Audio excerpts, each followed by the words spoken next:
Guys, വെള്ളപ്പൊക്കം 3.0യുടെ കാര്യത്തിൽ ഏതാണ്ട് തീരുമാനമായി.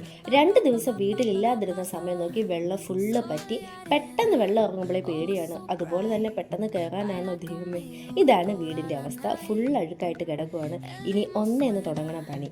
3ാമത്തെ പ്രാവശ്യമാണ് ഇങ്ങനെ വൃത്തിയാക്കുന്നത്. ഞാനും അമ്മയും കൂടിയാണ് കേട്ടോ ഇന്ന് വൃത്തിയാക്കുന്നത്. ഇന്നത്തെ നമ്മുടെ ആയുധം ചൂലാണ്. അവനില്ലാതെ പെട്ടെന്ന് പണി തീരില്ല. സംസാരിച്ചുകൊണ്ടിരിക്കുന്ന സമയമില്ല. അപ്പോൾ നമ്മുടെ വൃത്തിയാക്കൽ വീഡിയോയിലേക്ക് എല്ലാവർക്കും സ്വാഗതം. ആദ്യം തന്നെ ഒരു ഗുണപാഠം പറഞ്ഞുകൊണ്ട് തുടങ്ങാം. ഒരിക്കലും നല്ലൊരു ഡ്രസ്സ് ഇട്ട് വീട് വൃത്തിയാക്കാൻ പോകരുത്. എനിക്ക് പറ്റിയ അബദ്ധമാണത്. വൃത്തിയാക്കാൻ പോകുമോ ഡ്രസ്സ് പിടിക്കാൻ പോകുമോ, അതുകൊണ്ട് പെട്ടെന്ന് തന്നെ ഡ്രസ്സ് മാറ്റി നമ്മുടെ കാര്യത്തിലേക്ക് കടന്നു.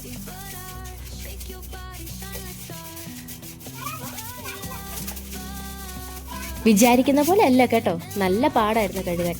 രാവിലെ കഴിച്ച് ഇഡലിയൊക്കെ ഏതാണ്ട് ദഹിക്കാറായി. ചെറിയ രീതിയിൽ വെള്ളം ഉള്ളപ്പോൾ കഴുകാൻ നല്ല എളുപ്പമാണ്. ഇതിപ്പോൾ അഴുക്കൊക്കെ ഒട്ടിപ്പിടിച്ചതുകൊണ്ട് നല്ല പാടാണ് കഴുകാൻ. ഇനിയിപ്പോൾ പറഞ്ഞിട്ട് കാര്യമില്ലല്ലോ, നമ്മൾ തന്നെ വേണം കഴുകാൻ. റൂം വൃത്തിയാക്കുന്ന ജോലി അമ്മയ്ക്കാണ് കേട്ടോ. ഞാനൊരു സൂത്രം ഇപ്പോൾ കാണിച്ചു തരാവേ.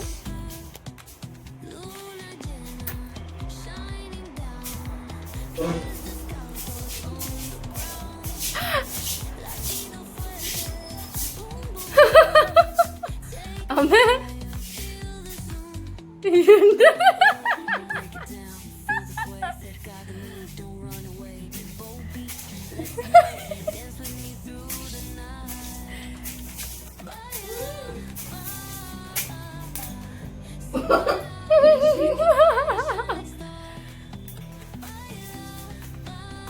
കുട്ടനാട്ടിൽ മാത്രം കണ്ടുവരുന്ന ഒരു പ്രത്യേകതരം മുറകളാണ് കേട്ടോ ഇതൊക്കെ. നമുക്ക് ജോലി ചെയ്യാൻ മെഷീനൊന്നും ഇല്ലല്ലോ, നമ്മൾ തന്നെ ചെയ്യണം. ഇനി കട്ടിലിൻ്റെ ഇടയിൽ അമ്മയ്ക്ക് കയറാൻ പറ്റാത്തതുകൊണ്ട് ആ ജോലി ഞാൻ ഏറ്റെടുത്തു.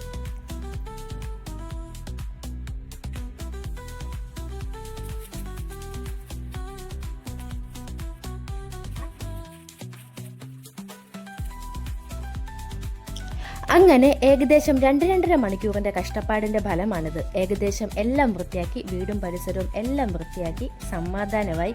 ഇനി ഒരു പ്രാർത്ഥനയുള്ളൂ, വെള്ളം കയറരുതേ ദൈവമേ എന്ന്. ഒരു യുദ്ധം കഴിഞ്ഞപ്പോഴത്തെ ഒരു ഫീലായിരുന്നു സത്യമായിട്ടും. അങ്ങനെ അമ്മയെ ക്ഷീണിച്ചു, ഞാൻ ക്ഷീണിച്ചു.